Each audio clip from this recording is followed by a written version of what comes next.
ભાવનગર જિલ્લામાં સ્થાનિક સ્વરાજની ચૂંટણીનો જંગ બરાબર જામ્યો છે। કુલ 398 બેઠકોમાંથી 12 બેઠકો બિનહરીફ થતા હવે 386 બેઠકો પર મતદાન થશે, જેમાં પાલીતાણા વલભીપુરની એક પેનલ બિનહરીફ જાહેર થઈ। ચૂંટણી મેદાનમાં કુલ 1134 ઉમેદવારો પોતાનું નસીબ અજમાવશે, જેમાં ભાજપના 391, કોંગ્રેસના 360, આમ આદમી પાર્ટીના 273 ઉમેદવારો વચ્ચે ખરાખરીનું જંગ જામશે।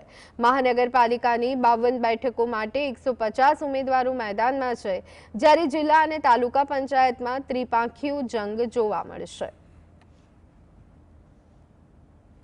ભાવનગરની જિલ્લા પંચાયત જે છે એમાં 136 છે અને ભાવનગરની જે તાલુકા પંચાયત છે એમાં 645 છે, એટલે કે ટોટલ 1134 કેન્ડિડેટ છે।